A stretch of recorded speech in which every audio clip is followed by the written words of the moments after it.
नमस्कार दोस्तों, एक बार फिर से आप सभी का स्वागत है। जय श्री राम, जय बागेश्वर धाम, जय जय हनुमान।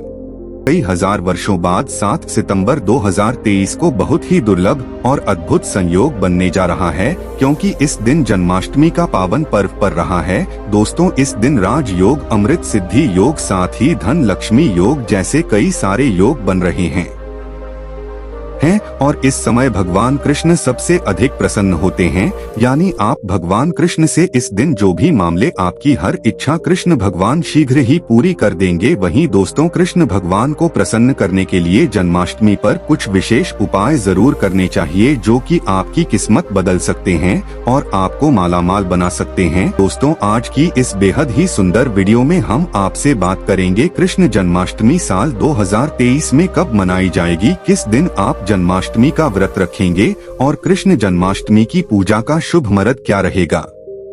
इसके अलावा हम आपको बताएंगे कि जन्माष्टमी के व्रत का प्रधान के समय किया जाएगा और जन्माष्टमी की संपूर्ण पूजा विधि क्या है और इस दिन वे कौन से उपाय है जिसको करने से आपकी किस्मत चमक जाएगी और आपकी हर मनोकामना पूरी हो जाएगी। दोस्तों, जन्माष्टमी का पर्व भगवान श्री कृष्ण जी के जन्मोत्सव के रूप में मनाया जाता है। भगवान श्री कृष्ण का भादो मास के कृष्ण पक्ष की अष्टमी तिथि को रोहिणी नक्षत्र में हुआ था और उनके जन्म के दिन को आज भी काफी धूमधाम से मनाया जाता है। दोस्तों, जन्माष्टमी के दिन भगवान कृष्ण की आरती रात यानी 12 बजे पूजा की जाती है और घंटे घड़ियाल बजाकर उनके जन्म की खुशियां बांटी जाती है। दोस्तों, जन्माष्टमी का पर्व मथुरा और वृंदावन में बहुत ही धूमधाम से मनाया जाता है। खासकर मंदिरों और घरों में लोग बाल गोपाल के जन्म का उत्सव का आयोजन भी करते हैं और बाल गोपाल के लिए पालकी भी सजाते हैं। ऐसी मान्यता है कि भगवान विष्णु जी ने धर्म की स्थापना करने के लिए श्री कृष्ण जी के रूप में जन्म लिया था और इस दिन पर धारण कर श्री कृष्ण जी का स्मरण करना अत्यधिक फलदायी होता है। दोस्तों, शास्त्र में जन्माष्टमी के वक्त का राजा भी कहा गया है। भविष्य पुराण में इस वर्ष के संदर्भ में उल्लेख है कि जिस घर में यह व्रत किया जाता है वह अकाल मृत्यु, गर्भपात, दुर्भाग्य तथा कलह नहीं होता है और जो भी इस व्रत को एक बार कर लेता है में संसार के सभी सुखों को भोग कर विष्णु लोक में निवास करता है। दोस्तों, इस दिन लोग पूरा दिन भर उपवास रखते हैं। आपको बता दें कि जन्माष्टमी का व्रत अष्टमी तिथि से शुरू होता है और इस व्रत का पारण नवमी तिथि में ही करना चाहिए, तब इस वक्त का पूरा फल प्राप्त होता है। और जो लोग इस व्रत को रखें उन्हें सप्तमी की रात में हल्का व सात्विक भोजन करना चाहिए, साथ ही ब्रह्मचर्य का पालन करना चाहिए। दोस्तों, जन्माष्टमी के व्रत के दिन कुछ लोग निर्जला रहते हैं तो वहीं कुछ लोग फलाहार करके भी इस व्रत को पूरा कर सकते हैं। दोस्तों, जन्माष्टमी के दिन प्रातःकाल जल्दी उठकर स्नान आदि कर स्वच्छ वस्त्र धारण करें। इसके बाद पूर्व या उत्तर दिशा की ओर मुंह करके बैठ जाएं और अपने हाथ में थोड़ा सा जल, पुष्प और अक्षत ले ले और जन्माष्टमी के व्रत का संकल्प करें। इसके बाद भगवान कृष्ण जी की पूजा करें। आपको बता दें कि भगवान श्री कृष्ण जी की पूजा निशीत काल यानी आधी रात में करने की परंपरा रही है और के घरों में रात 12 बजे भगवान कृष्ण जी का जन्म भी किया जाता है। तो जो लोग कृष्ण जी का जन्म रात में करते हैं वे नाल छेदन भी करते हैं, तो उनके लिए बता देते हैं कि 12 बजने से कुछ घंटे पहले ही एक पत्ते वाला खीरा ले ले और को थोड़ा सा काटकर उसमें लड्डू गोपाल को बिठा दें। फिर जब 12 बजे तो भगवान को उस हीरे से बाहर निकालकर एक सिक्के की मदद से खीरे को काट दें। इसे नाक छेदन कहा जाता है। इसके बाद उन्हें सबसे पहले शुद्ध जल से स्नान कराएं, फिर उन्हें पंचामृत, दूध, दही, घी, शहद और शक्कर से स्नान कराएं। तत्पश्चात गंगा जल से स्नान कराएं। इसके बाद शुद्ध जल से स्नान कराने के बाद उन्हें साफ कपड़े से पहुंचकर उन्हें नए और सुंदर चमकीले वस्त्र धारण कराएं और उनका श्रृंगार करें। इसके बाद उन्हें झूले या सिंहासन में विराजमान करें। ध्यान रहे, इस दौरान आप कृष्ण नाम का जाप करते रहें या राधे राधे बोलते रहें या श्री कृष्ण जी के किसी भी मंत्र का जाप करते रहें। दोस्तों, अब आप लड्डू गोपाल की विधिवत पूजा करें, उन्हें चंदन का तिलक लगाएं, फूल माला अर्पित करें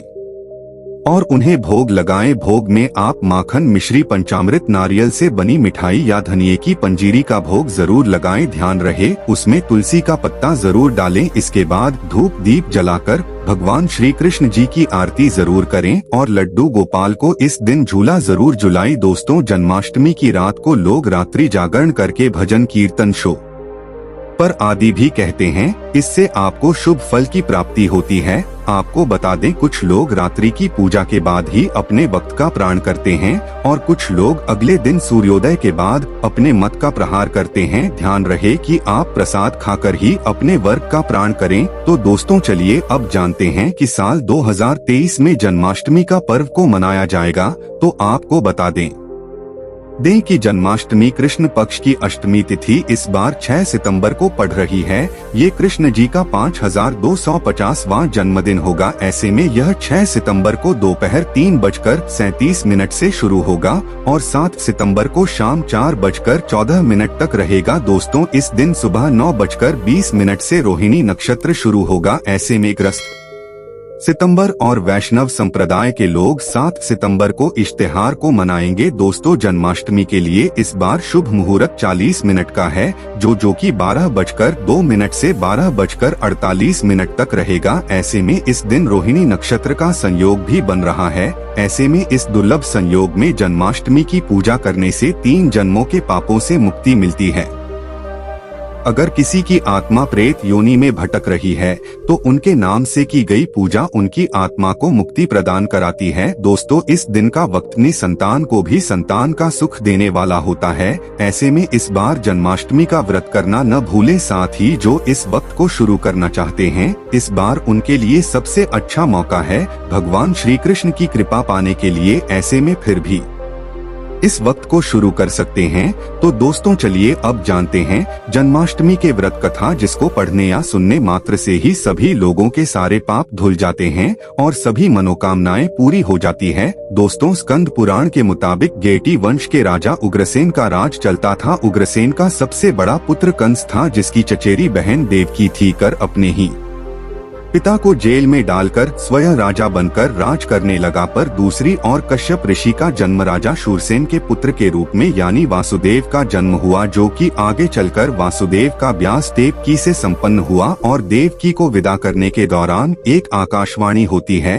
एक तो आज जिस फैन को इतने प्यार से विदा कर रहा है, कल उसी का 8वां पुत्र तुम्हारी मौत का कारण बनेगा। ऐसा सुनते ही कंस देवकी को मारने के लिए हावी हो गया, पर सैनिकों और वासुदेव के वचनों ने ऐसा होने से बचा लिया। वासुदेव सत्यवादी थे। उन्होंने कंस को वचन दिया कि वह अपना 8वां पुत्र उसे सौंप देंगे। दोस्तों, वासुदेव जी की बात मानते हुए कंस ने उन दोनों को बंदी बनाने का निर्णय ले लिया और उनके पास पहरेदार लगा दिए। इसके बाद कंस ने देवकी के सारे संतानों को मारने का प्रण कर लिया। निश्चय अनुसार देवकी के साथ तो संतान कष्ट द्वारा मारे गए। इसके बाद देवकी के 8वें पुत्र का जन्म हुआ।